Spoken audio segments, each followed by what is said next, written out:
नमस्कार बच्चों, स्वागत है आप सभी का। आज की कक्षा में हम पढ़ रहे थे मानवीय करुणा की दिव्य चमक। और इस इसे हमने लगभग एक पृष्ठ पढ़ लिया था और ये समझ लिया था कि कामिल बुल्के नाम के एक संत हैं जिन्हें हम फादर कामिल बुल्के कहते हैं। उनकी लेखक से बहुत अंतरंगता है और लेखक उन्हें महापुरुष की तरह देखते हैं। और अगर फादर कामिल बुल्के की बात करें हम, तो हमें ये मालूम होता है कि वे बेल्जियम देश के रैम्स चैपल शहर से भारत आए हुए हैं। इंजीनियरिंग की पढ़ाई कर रहे थे वे, और उन्होंने इंजीनियरिंग की पढ़ाई बीच में ही छोड़ दी, अंतिम वर्ष में छोड़ दी।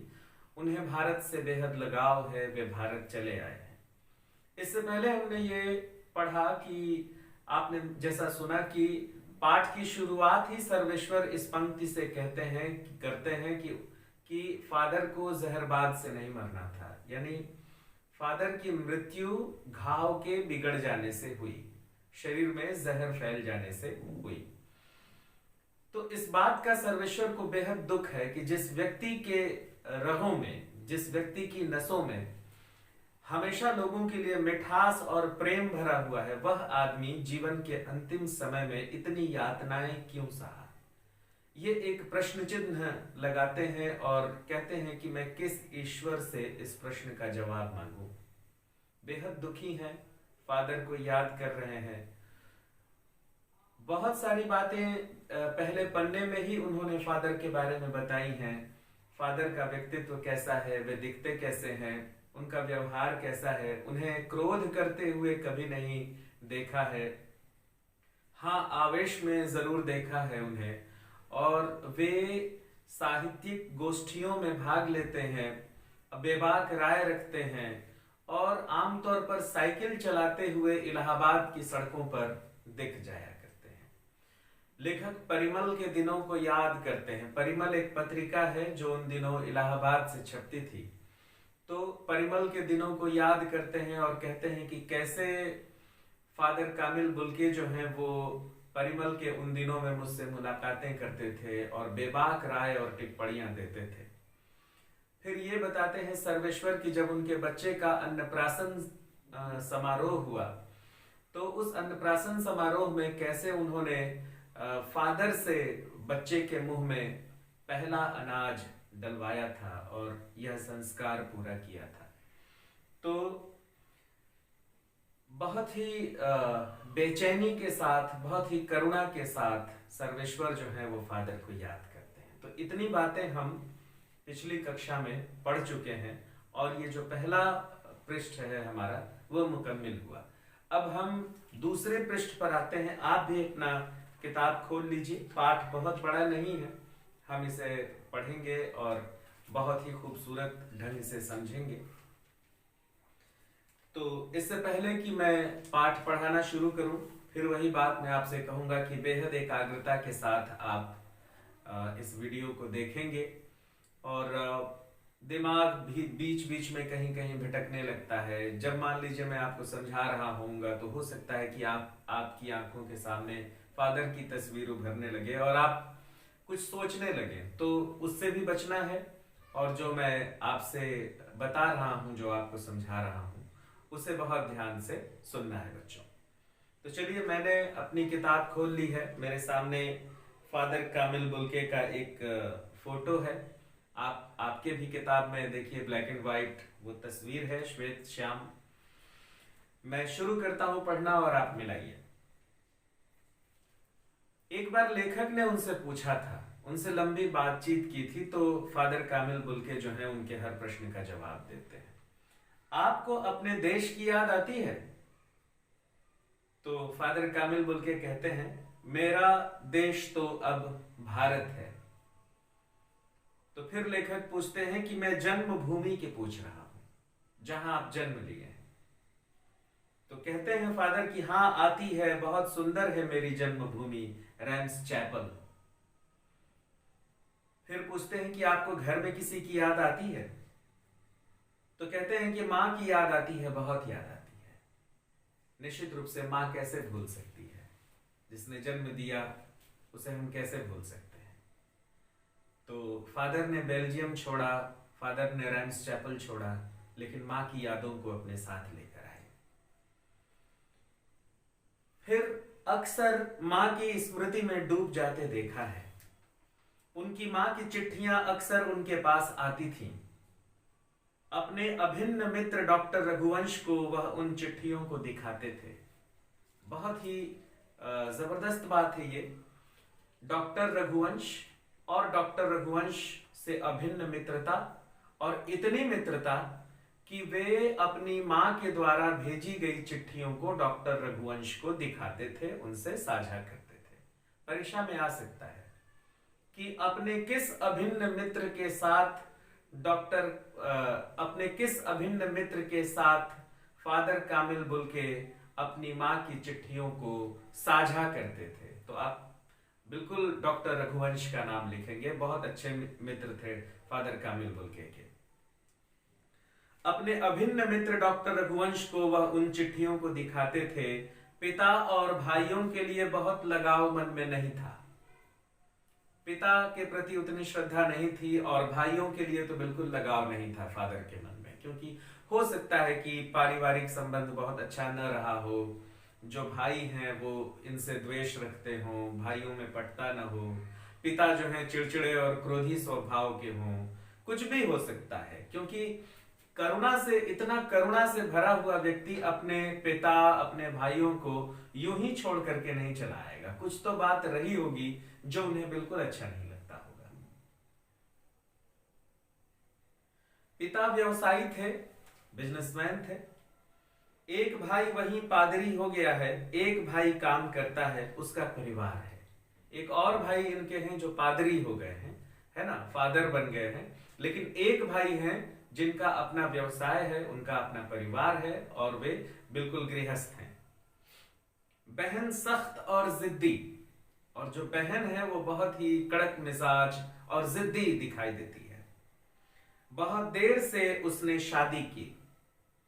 फादर को एक आध बार उसकी शादी की चिंता व्यक्त करते उन दिनों देखा था। भारत में बस जाने के बाद 2 या 3 बार अपने परिवार से मिलने वे भारत से बेल्जियम गए थे। तो बच्चों, ये है पूरी पारिवारिक पृष्ठभूमि फादर कामिल बुल्के की, कि माँ है, माँ की बहुत याद आती है, पिताजी हैं, वे व्यवसायी हैं, उनका स्वभाव अच्छा नहीं है, 2 भाई हैं, उनसे फादर का जमता नहीं है, फादर बहुत उन्हें याद नहीं करते हैं, बहन है जो बेहद जिद्दी है। तो यही कुछ कारण मुझे लगता है जिससे कि उनका मन परिवार में नहीं लगा होगा और वे परिवार को छोड़ करके भारत चले आए। माँ की चिट्ठियां आती हैं, माँ के प्रति बहुत गहरा लगाव है, और जब भारत में आने के बाद 2 या 3 बार वे वापस बेल्जियम गए अपने परिवार वालों से मिलने के लिए, अन्यथा वे भारत के ही होकर के रह गए। लेकिन मैं तो सन्यासी हूं, आप सब छोड़कर क्यों चले आए? लेखक ने उनसे पूछा कि आप सब छोड़कर क्यों चले आए? प्रभु की इच्छा थी, उन्होंने सब कुछ प्रभु पर छोड़ दिया कि ईश्वर ऐसा ही चाहते थे कि मैं बेल्जियम छोड़कर भारत चला हूं, इसलिए मैं वहां से यहां आ गया। वह बालकों की सी सरलता से मुस्कुरा कर कहते, बहुत मुस्कुराते हुए और बच्चों के समान जवाब देते हुए कि भगवान की इच्छा थी इसलिए मैं भारत चला आया। मां ने बचपन में ही घोषित कर दिया था कि लड़का हाथ से गया, और सचमुच इंजीनियरिंग के अंतिम वर्ष की पढ़ाई छोड़ फादर बुल्के सन्यासी होने जब धर्म गुरु के पास गए और कहा कि मैं सन्यास लेना चाहता हूं तथा एक शर्त रखी। सन्यास लेते समय सन्यास चाहने वाला शर्त रख सकता है कि मैं भारत जाऊंगा। भारत जाने की बात क्यों उठी नहीं जानता, बस मन में यह था। उनकी शर्त मान ली गई और वह भारत आ गए। पहले जीसेट संघ में 2 साल पादरियों के बीच धर्माचार की पढ़ाई की, फिर 9-10 वर्ष दार्जिलिंग में पढ़ते रहे। पहले यहां तक समझते हैं बच्चों। बहुत ही बच्चों की सी सरलता से वे अपने साक्षात्कारकर्ता को, मान लीजिए कि उनका साक्षात्कार लेने वाले लेखक ही हों, तो जब लेखक पूछते हैं कि आप भारत क्यों आ गए, तो बच्चों किसी सरलता से कहते हैं कि शायद ईश्वर की यही मर्जी थी इसलिए मैं भारत आ गया। ठीक है। और वे कहते हैं कि बचपन में ही यह भविष्यवाणी हो गई थी, या माँ ने यह कह दिया था कि बच्चा तो हाथ से गया। माँ ने बचपन में ही घोषित कर दिया था कि लड़का हाथ से गया। मतलब बचपन से ही हम देख रहे हैं कि फादर कामिल बुल्के का जो स्वभाव है वो त्यागी है, समाज को समर्पित है, ईश्वर के प्रति समर्पित है, और वे बचपन में ही उनके लक्षण दिखाई देने लगे थे कि वे सांसारिक बंधनों में बंधने वाले व्यक्ति नहीं है। और उसके बाद फिर यह भावना इतनी प्रबल हुई कि इंजीनियरिंग करते करते करते करते अंतिम वर्ष में किसी तरह पहुंचे और फिर पढ़ाई छोड़ दिया, और उसके बाद फिर धर्माचार की पढ़ाई करने में भारत आ गए। तो उस समय होता यह था कि जो लोग फादर बनते थे तो वो अपना एक शर्त रख सकता था। तो मैंने कल भी आपको बताया था कि फादर ने फिर ये शर्त रखा कि मैं भारत जाऊंगा, और उनकी ये शर्त मान ली गई, और फिर वे वहां से भारत आ गए। तो भारत आने का मन क्यों हुआ, तो कहते हैं कि नहीं मालूम, भारत अच्छा लगता था इसलिए मैं भारत आ गया। उसके बाद उनकी ये शर्त मान ली गई, वे भारत आ गए। फिर जीसेट संघ में 2 साल पादरियों के बीच धर्माचार की पढ़ाई की। भारत आने के बाद 2 साल जो धर्माचार की पढ़ाई होती है, जो फादर बनने की जो पढ़ाई है, वो उन्होंने की। और उसके बाद फिर दार्जिलिंग चले गए, और उसके बाद 9-10 वर्ष दार्जिलिंग में पढ़ते रहे। उसके बाद खुद जो है वो स्वाध्याय करते रहे, सेल्फ स्टडी करते रहे, खूब पढ़ते रहे, क्योंकि भारत को समझने के लिए, भारत की भाषाओं को समझने के लिए, हिंदी को समझने के लिए, संस्कृत को समझने के लिए गहन अध्ययन की जरूरत थी। और उन्होंने 9 से 10 साल अत्यंत गहन अध्ययन किया, और फिर उसके बाद फिर जो फादर कामिल बुल्के में जो परिवर्तन आता है, वह परिवर्तन बहुत जबरदस्त होता है। अब देखिए, मैं आगे पढ़ रहा हूं, आपको समझ में आएगा कि फादर बुल्के क्या बन गए। कोलकाता से बीए किया। वैसे तो वे बेल्जियम में इंजीनियरिंग कर ही रहे थे और इंजीनियरिंग के अंतिम वर्ष में थे। उनकी स्नातक की परीक्षा तो लगभग वहीं हो चुकी थी, लेकिन यहां आने के बाद 9 से 10 साल खुद से स्वाध्याय किया, और उसके बाद फिर कोलकाता से बीए किया, और फिर इलाहाबाद से एमए। कोलकाता से फिर इलाहाबाद चले आए और इलाहाबाद से एमए किया। उन दिनों डॉक्टर धीरेन्द्र वर्मा हिंदी विभाग के अध्यक्ष थे। या नाम इसमें बहुत महत्वपूर्ण है। पहला नाम जो उनके परम मित्र फादर के, वो डॉक्टर रघुवंश हैं, जिनको वो अपनी माँ की चिट्ठियां दिखाते हैं। और दूसरा नाम देख लीजिए, ये जो नाम है डॉक्टर धीरेन्द्र वर्मा, उन दिनों हिंदी के विभागाध्यक्ष थे। कहाँ के? इलाहाबाद यूनिवर्सिटी के, इलाहाबाद यूनिवर्सिटी के हिंदी विभाग के प्रोफेसर थे और विभागाध्यक्ष थे डॉक्टर धीरेन्द्र वर्मा। हिंदी विभाग के अध्यक्ष थे। शोध प्रबंध प्रयाग विश्वविद्यालय के हिंदी विभाग में रहकर 1950 में पूरा किया। राम कथा उत्पत्ति और विकास। शोध प्रबंध, रिसर्च किया उन्होंने, और उनका जो विषय था वो था राम कथा उत्पत्ति और विकास। वे चाहते तो कोई भी विषय ले सकते थे, लेकिन ये अपनी एक गहरी आस्था है। हो सकता है कि राम के प्रति आस्था रही हो, इसलिए उन्होंने ये विषय लिया हो, या ये भी हो सकता है कि वे देखते हों कि भारत, उत्तर भारत के लोग कम से कम, या संपूर्ण भारत के लोग एक ऐसे चरित्र पर आस्था रखते हैं, एक ऐसे व्यक्ति पर आस्था रहते हैं जिनका नाम श्री राम है। तो वह कौन है, उनके बारे में रिसर्च किया जाए। कैसे इस राम कथा की उत्पत्ति हुई, कैसे इस राम कथा का विकास हुआ, और कैसे आज जिस स्वरूप में राम कथा है वो हमारे तक पहुंची है। इस पर उन्होंने रिसर्च किया, शोध किया, प्रयाग विश्वविद्यालय से, प्रयाग हिंदी विश्वविद्यालय से। परीक्षा में प्रश्न आ सकता है कि फादर कामिल बुल्के के शोध प्रबंध का विषय क्या था। ये सब मैं इसलिए बता रहा हूं बच्चों की, जो गूगल फॉर्म्स में जो आपसे परीक्षा लिया जाता है, जो एक एक नंबर के जो प्रश्न आते हैं, 4-4 विकल्प होते हैं, ये सब बहुत जबरदस्त सवाल हैं, बनते हैं यहां से सवाल आपसे।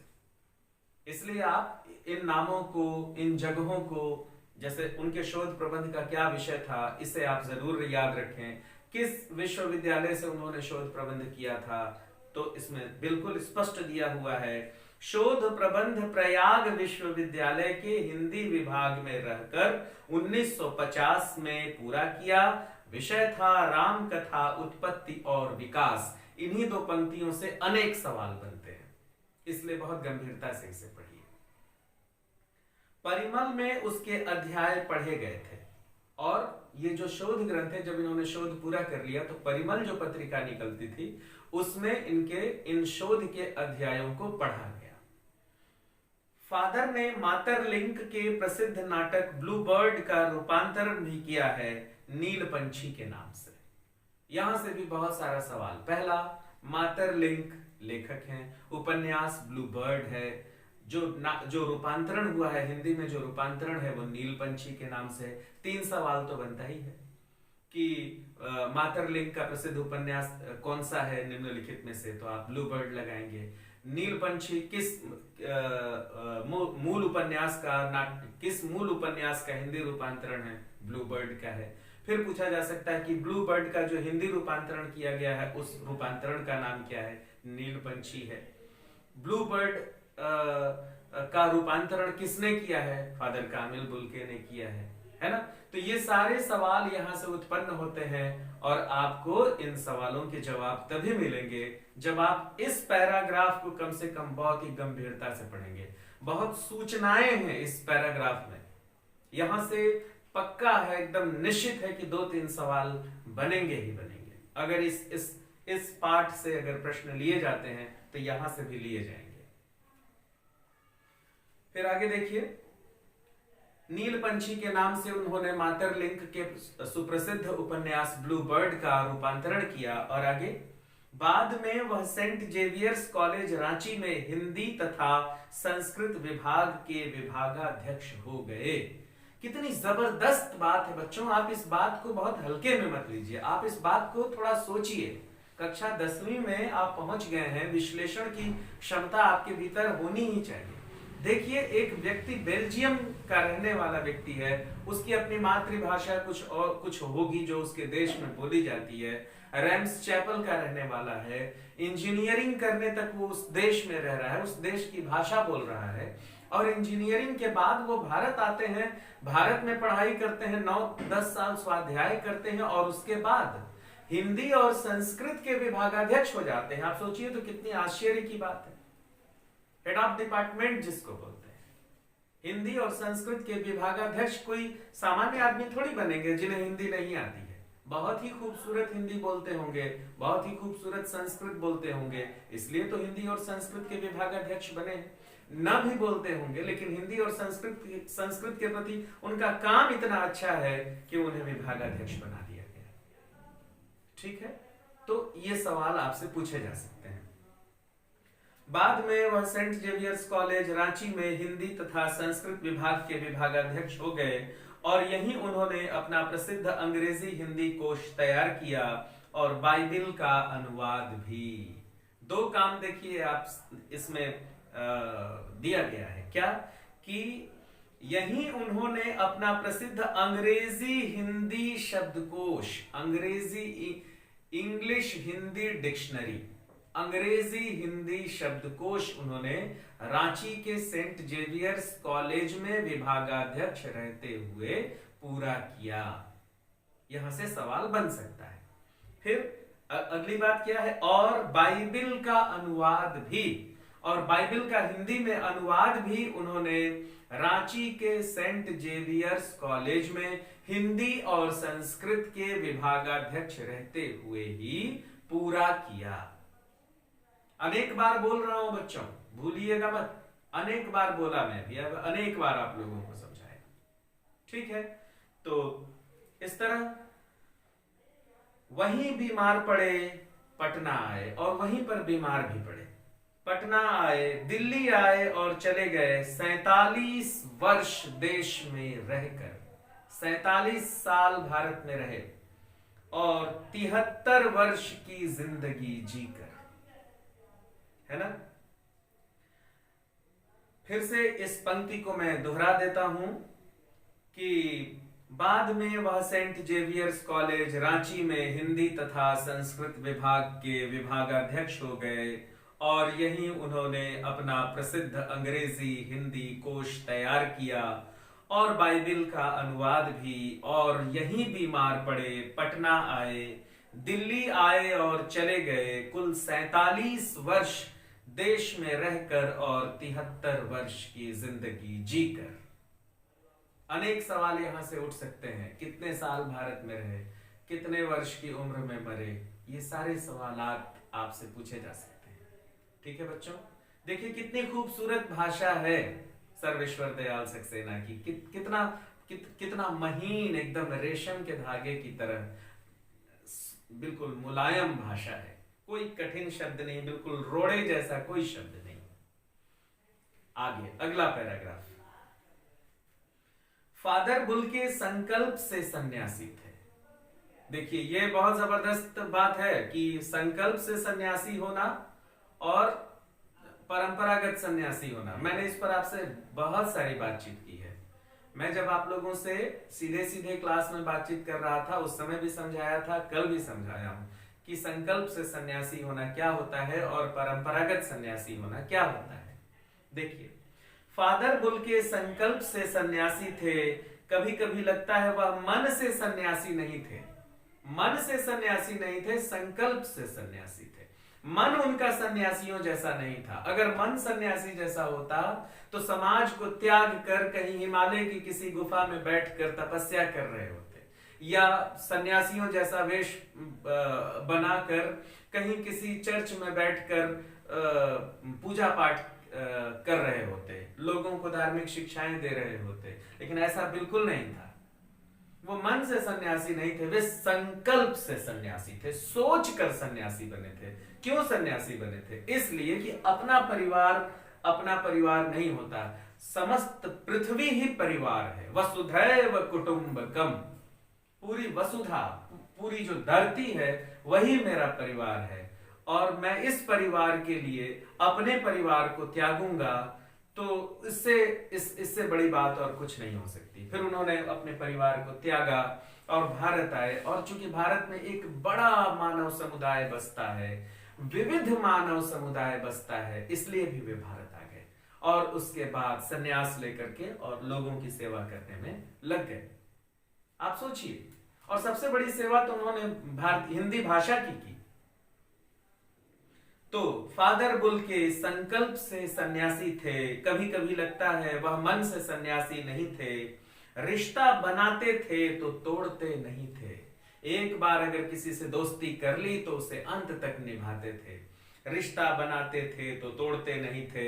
10 साल बाद मिलने के बाद भी उसकी गंध महसूस होती थी, और 10 साल बाद भी उस व्यक्ति से मिलते थे तो पूरी उतनी ही गर्मजोशी से मिलते थे जैसा कि पहली बार दोस्ती करते समय मिले थे। बिल्कुल वही ताजगी उनके रिश्ते में बनी रहती थी।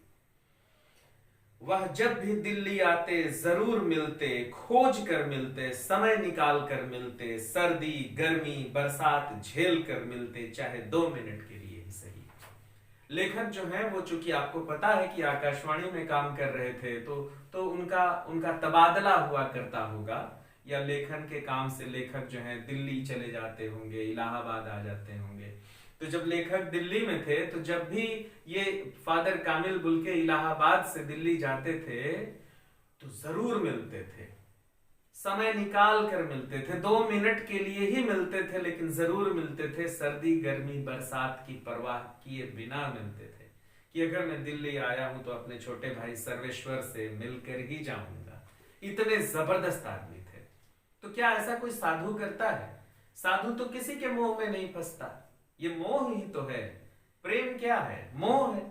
तो मोह जो था वो उन्हें जोड़े रखा। वो एक ऐसे साधु हुए जिन्होंने मोह को महत्व दिया। कहे कि हम जब लोगों से कट जाएंगे तो फिर कैसे क्या बात हुई, फिर कहां कौन सी सेवा? सेवा तो जब हम जुड़े रहेंगे तब होगा ना। हम अपना परिवार भले त्याग दें लेकिन लोगों से तो जुड़े रहेंगे ना। लोगों से जुड़कर सेवा तो करते रहेंगे ना। तो दसियों साल बाद मिलने के बाद भी उसकी गंध महसूस होती थी। वह जब भी दिल्ली आते जरूर मिलते, खोज कर समय निकाल कर, गर्मी सर्दी बरसात झेल कर मिलते, चाहे 2 मिनट के लिए ही सही। यह कौन सन्यासी करता है? ऐसा कौन कौन सन्यासी करता है, मुझे बताइए। उनकी चिंता हिंदी को राष्ट्र भाषा के रूप में देखने की थी। यहां से सवाल बनता है, फादर की मुख्य चिंता कौन सी थी, या हिंदी को लेकर फादर की कौन कौन सी चिंताएं आपको दिखाई देती हैं? हिंदी को लेकर फादर किस तरह चिंतित रहते थे? हिंदी को लेकर फादर क्या चाहते थे? यहां से देखिए सवाल बन रहा है ना। उनकी चिंता हिंदी को राष्ट्र भाषा के रूप में देखने की थी। हर मंच से इसकी तकलीफ बयान करने के लिए अकाट्य तर्क देते थे। हर मंच पर, जिस मंच पर भी वे जाते थे, बातचीत करते थे, वहां पर हिंदी की बात जरूर करते थे और बिल्कुल अकाट्य तर्क देते थे कि क्यों हिंदी अपनाना चाहिए हमें, क्यों हमें अंग्रेजी के पीछे नहीं भागना चाहिए। हमेशा कहते थे कि हिंदी को राष्ट्र भाषा बनाओ। हिंदी एक वैज्ञानिक भाषा है, जबरदस्त भाषा है। संस्कृत एक जबरदस्त भाषा है। तो इस तरह से हिंदी के पक्ष में खड़े होने वाले व्यक्ति थे। बस इसी एक सवाल पर उन्हें झुंझलाते हुए भी देखा गया है। और जैसा कि मैंने आपसे कल कहा था कि वे कभी क्रोध नहीं करते थे, लेकिन आवेश में जरूर आते थे। तो इसी एक सवाल पर उन्हें झुंझलाते हुए देखा गया है कि ओह, ये हिंदी वाले अपनी ही भाषा की तौहीन क्यों करते हैं, क्यों नहीं हिंदी को राष्ट्रभाषा बनाते हैं, क्यों नहीं हिंदी बोलने पर गर्व महसूस करते हैं, क्यों नहीं क्यों अंग्रेजी के पीछे भागते हैं। बहुत सारे तर्क दिया करते थे और हिंदी वालों द्वारा हिंदी की उपेक्षा पर दुख करते हुए उन्हें पाया गया है। उन्हें बहुत दुख होता था। वे कहते थे कि हिंदी की दुर्दशा के लिए जिम्मेदार अंग्रेज नहीं है, हिंदी की दुर्दशा के लिए जिम्मेदार हिंदुस्तानी ही है। आप ये एक बात बताइए बच्चों की, अगर हम ये तय कर लें कि हमें हिंदी बोलना है तो बोलना है। फिर अगर हम अंग्रेजी, देखिए कोई भी भाषा खराब नहीं है। पहली बात तो ये है, जितनी अधिक भाषा हम बोलना सीख जाएं, हम उतने लोगों से जुड़ सकते हैं। हर भाषा का सम्मान होना चाहिए। हर भाषा जबरदस्त होती है। हर भाषा की अपनी निजता होती है और उसके अपने लोग होते हैं। और जिस भाषा के जो लोग हैं, उन्हें अपनी भाषा बोलने में कभी भी शर्म और संकोच का अनुभव नहीं होना चाहिए। वे अंग्रेजी का विरोध नहीं कर रहे हैं यहां, या मैं भी आपको समझा रहा हूं तो मेरी बात से आप ये ना समझें कि मैं अंग्रेजी का विरोध कर रहा हूं। अंग्रेजी के विरोध की बात नहीं है, बात अपनी भाषा के सम्मान की है। कहा गया है, एक बहुत बड़े कवि ने कहा है कि निज भाषा उन्नति लहै, सब उन्नति को मूल, है ना। अपनी भाषा की उन्नति ही सभी उन्नति के मूल में है। तो हम अंग्रेजी बोले, हम फ्रेंच बोले, हम चाइनीज बोले, हम जापानी बोले, हम रूसी बोले, हम बांग्लादेशी भाषा बोले, हम उर्दू बोले, फारसी बोले, अरबी बोले, बहुत अच्छी बात है। लेकिन साथ में हम हिंदी भी बोलें, अच्छा हिंदी बोलें और अच्छा हिंदी लिखें। और यहीं पे मैं आप लोगों को बता दूं कि बहुत कम बच्चे ऐसे हैं जो बहुत अच्छी हिंदी लिखते हैं। अभी कुछ दिनों पहले मुझसे एक अभिभावक कह रहे थे कि बच्चे इस कोरोना काल में लिखना भूल गए हैं। आप सुन रहे हैं मेरी बात में क्या कह रहा हूं? उनकी पीड़ा है, अभिभावक की पीड़ा है कि बच्चे जो हैं वो लिखना भूल गए हैं, सर खराब लिख रहे हैं, उनकी हैंडराइटिंग खराब हो गई है, वे बड़ा छोटा बड़ी छोटी की मात्रा का ख्याल रखना भूल गए हैं। उनकी कॉपी देखकर ऐसा लगता है 10वीं के बच्चों की, किसी 7वीं 8वीं 6वीं के बच्चे लिख रहे हैं। तो थोड़ा अभ्यास करिए, समय दे करके आप लिखिए। हिंदी ही नहीं, मैं अंग्रेजी की भी बात कर रहा हूं। अच्छे से लिखिए 2 पन्ना 4 पन्ना रोज, 8-8 10-10 पन्ना लिखिए रोज, मेहनत करिए, तब जाकर के सधेगा। तो हिंदी वालों द्वारा ही हिंदी की उपेक्षा पर उन्हें दुख करते हुए पाया है। घर परिवार के बारे में, निजी दुख तकलीफ के बारे में पूछना उनका स्वभाव था। और बड़े से बड़े दुख में उनके मुख से सांत्वना के जादू भरे दो शब्द सुनना एक ऐसी रोशनी से भर देता था जो किसी गहरी तपस्या से जन्मती है। फादर जो है वो जिससे भी दोस्ती बनाते थे उनके निजी दुख तकलीफों के बारे में भी पूछते थे। कैसे हो, परिवार में कैसे हैं लोग, मम्मी पापा कैसे हैं, भाई बहन कैसे हैं, तुम्हें कोई तकलीफ तो नहीं है। निजी दुख तकलीफों के बारे में कौन पूछता है? निजी दुख तकलीफों के बारे में वही पूछता है जिसे हमारी बहुत अधिक चिंता होती है। और जब लेखक बताते हैं कि जब हम लोग अपने दुख तकलीफों को उनसे साझा करते थे, जब उन्हें बताते थे, तो वे इतने सांत्वना भरे शब्द बोलते थे, इतने सांत्वना भरे वाक्य बोलते थे, इतनी खूबसूरत और अच्छी बातें बोलते थे कि मन एकदम शीतल हो जाता था। और लेखक कहते हैं कि इस तरह से बोलना सामान्य व्यक्ति के लिए संभव नहीं है। बहुत ही बड़ा तपस्वी होगा, तपस्या से जिसके पास एक ज्ञान आया होगा, वही व्यक्ति तपोबल के आधार पर ही ऐसा बोल सकता है।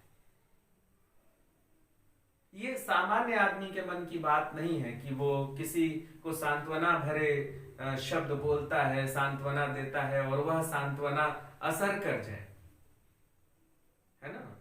आप देखिए ना, अक्सर हमें कोई समझाता है, हमें कोई दिलासा देता है तो हम हाँ हाँ करके निकल जाते हैं, लेकिन दुख ज्यों का त्यों रहता है। लेकिन इसी में कोई बहुत ही स्नेही व्यक्ति मिल जाता है, बहुत ही प्यार से सर पर हाथ रखता है, दुलार से बातचीत करता है, बहुत ही प्यार से समझाता है और हमारा दुख जो है वो मिनटों में गायब हो जाता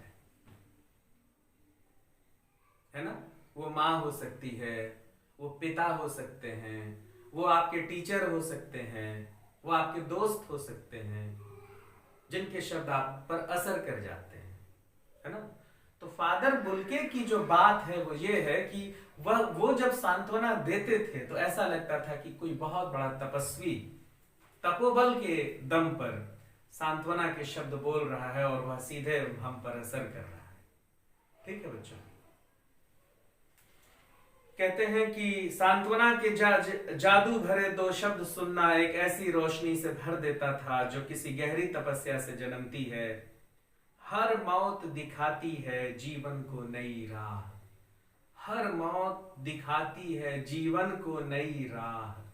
मतलब क्या हुआ कि हर व्यक्ति जब मरता है तो आने वाले जीवन को एक रास्ता दिखाकर मरता है। उसके अपने अनुभव, अपने निजी अनुभव वह आगे वालों को देकर मरता है कि देखो मैंने जीवन से ये सीखा, अब मैं अपनी सीख तुम्हें दे रहा हूं, अब तुम इसे आगे बढ़ाओ। तो हर मरता हुआ जीवन दूसरे जीवन को नई रोशनी देकर मरता है। यही बात कहना चाह रहे हैं सर्वेश्वर। कह रहे हैं कि हर मौत दिखाती है जीवन को नई राह। मुझे अपनी पत्नी और पुत्र की मृत्यु याद आ रही है।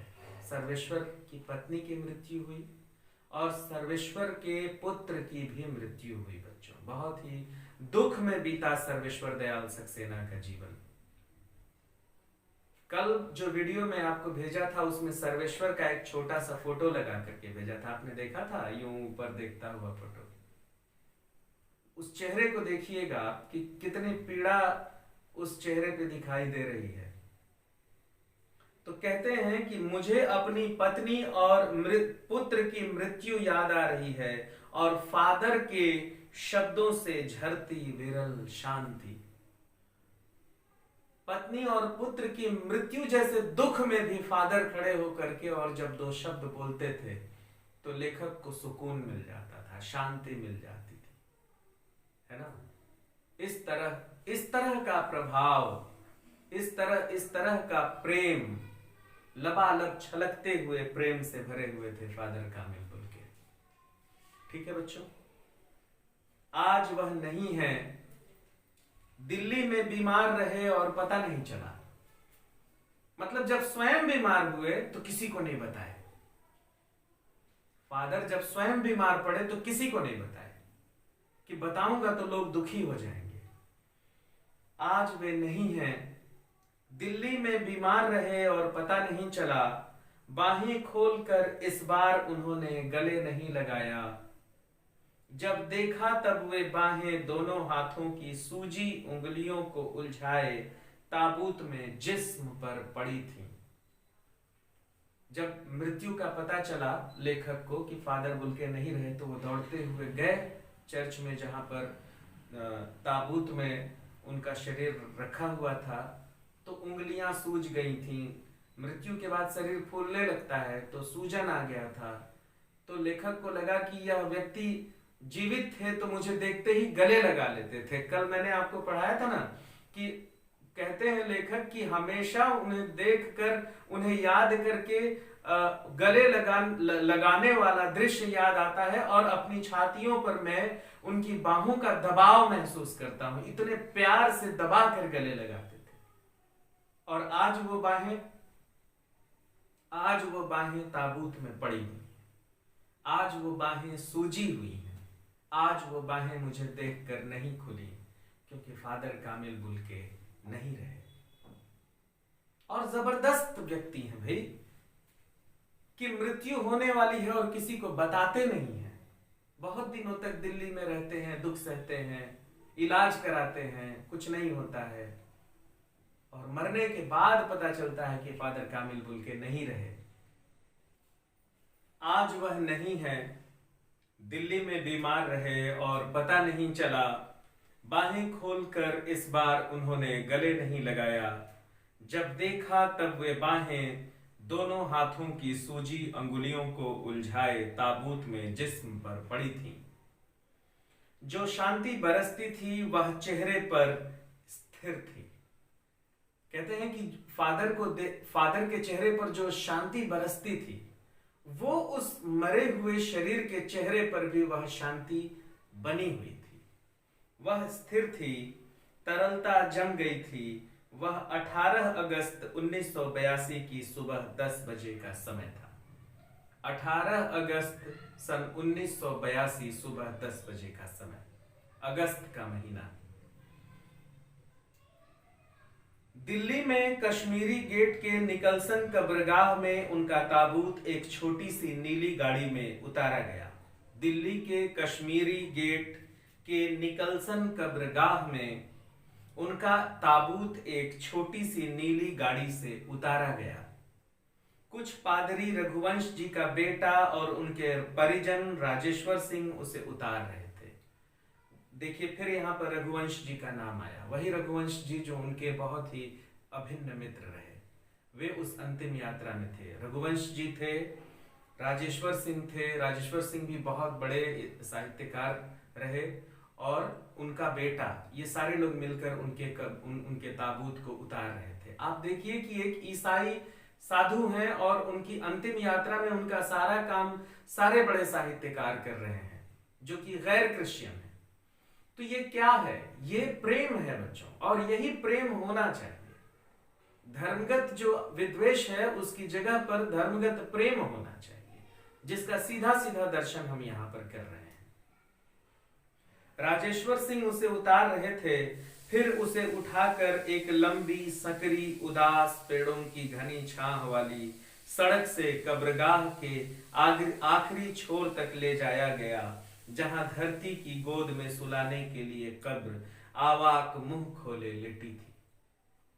निकलसन कब्रगाह में पेड़ों के बीच से एक पतला रास्ता था, उसमें होते हुए ताबूत लेकर के कब्रगाह के अंतिम छोर पर एक कब्र बनाई गई थी। उस कब्र में उन्हें उतारा गया। ऊपर करील की घनी छांव थी और चारों ओर कब्रें और तेज धूप के वृत्त। आप सोचिए बच्चों, अगस्त का महीना, बारिश का मौसम होता है, लेकिन जैसे ही बारिश थमती है बहुत तेज धूप होता है। तो उस दिन बहुत तेज धूप थी, चारों ओर कब्रें थीं, बस एक कब्र खोदी हुई थी जिसमें फादर कामिल बुल्के को सुलाना था। जैनेन्द्र कुमार, देखिए कितने बड़े बड़े साहित्यकार इनकी अंतिम यात्रा में शामिल थे, आपको यहाँ नाम सुनने को मिलेगा। जैनेन्द्र कुमार, विजयेंद्र स्नातक, अजीत कुमार, डॉक्टर निर्मला जैन और मसीही समुदाय के लोग। बहुत सारे लोग इनकी अंतिम, इतने सारे लोग थे कि लेखक ने कहा है कि कौन कौन लोग थे इसे गिन पाना बड़ा मुश्किल था, इतने सारे लोग इनकी अंतिम यात्रा में आए थे।